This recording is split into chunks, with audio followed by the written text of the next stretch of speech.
about one young woman who is likely very informed about these issues, and a little bit closer to home in Dublin, California, actually. And we're about to meet our very first planet hero. She's only 14 years old, but she's proven herself to be a leader both at her school and in her community. Environmentalism has always been sort of second nature to me. Meet Romal Mitr. So it's really hard to pinpoint exactly when it all began. At 14, Romal has accomplished quite a bit. Our entire family likes to think of Romal as like the Energizer Bunny of like so many different academic fields. Rhea Mitr is Romal's sister. She just injects everything that she does with this creativity, this enthusiasm for learning and contributing. Honors pre-calculus, and this year I've got her for AP Calculus BC. Art School Auntie is Romal's math teacher. Romal's great at turning ideas into action. And the faculty sponsor to the Environmental Club. And this year she is president. One thing her and the officers did over the summer on their own initiative was to start our magazine, which is web-based, Wild and Wondrous, containing articles about sustainability. It's been exciting to see that my magazine has been well received by the student body. So small but mighty, that Romal. Candace McGraw is the senior director of the Quarry Lane School where Romal attends. Really, I think generating the excitement of the students, I think, is one of her incredible strengths. She came with this expertise and affinity for geography. She also made it all the way to represent the United States in Berlin, the International Geography Bee, which was kind of neat. David Hauber is mayor of Dublin, California. And she's made several films that have been awarded prizes and acclaim. She saw that in one of the city reports that they were planning on creating this climate action plan to reduce the city of Dublin's impact on the environment. She read through, it was a very, very long document. She read through every single little detail. And at the end, her main takeaway was, why aren't the youth being involved in this? Romal came to us with the idea of a youth environmental council. Mayor Hobart was really supportive of my idea to create a council. I've gotten a wide range of positive feedback, not just from the youth in my city, but also from various other cities in Northern California, because this is actually the first environmental youth council in all of Bay Area's Tri-Valley. So that's been really exciting. Did they tell you about Romal when she petitioned Lego? She created a petition to the Lego company to urge them to switch to more sustainable pieces and more sustainable products. Really exciting news that Lego has adopted my input, because I actually proposed for them to use a more sustainable alternative that uses bioethanol from sunflower seeds and from Brazilian sugar canes. She seems to have her finger on the pulse of the tendencies of corporate America.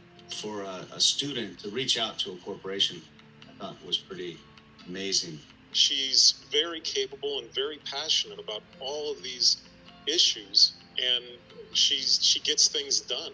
That's why she's a planet hero.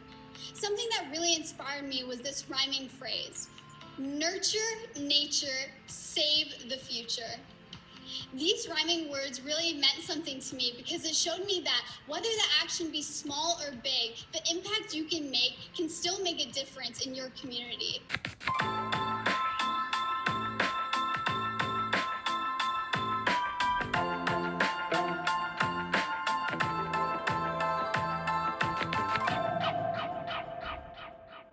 Today, we're launching Planet 911 Youth Reports, a new show from EarthX TV that highlights young environmental leaders who are passionate advocates for the planet.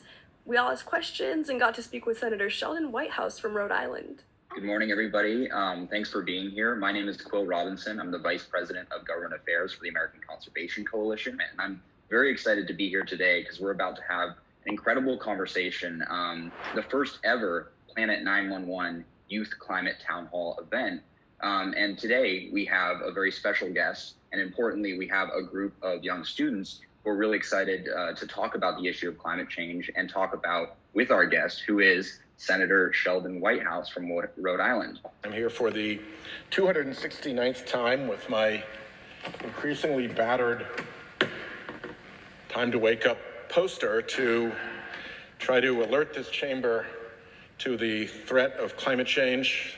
And he's known as a progressive advocate, a thoughtful legislator, but someone who's also willing to work across the aisle on these issues. And that's something that I personally appreciate. And just to give you a little bit of background, he's worked on everything from education policy to infrastructure policy to criminal justice and juvenile justice reform. But today we're going to be talking about the issue of climate change. Thank you, Quill, and thank you to EarthX and to Planet 911 for including me. This is really going to be great. I am super interested in this because I represent Rhode Island in the Senate. If you think that America is a city on a hill and the exceptional nation, the indispensable nation, we need to get ahead of this. We can't be the one that the rest of the world is dragging along. That's not our role. That's not a good look for us. It's not who we are.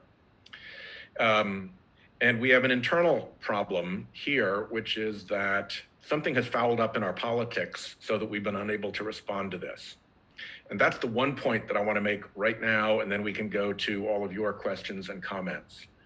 But the thing that I see from up close and in the Senate is that this is not truly a partisan issue. Hi, Senator Whitehouse. My name is Romal Mitr, and I'm a sophomore from Dublin, California.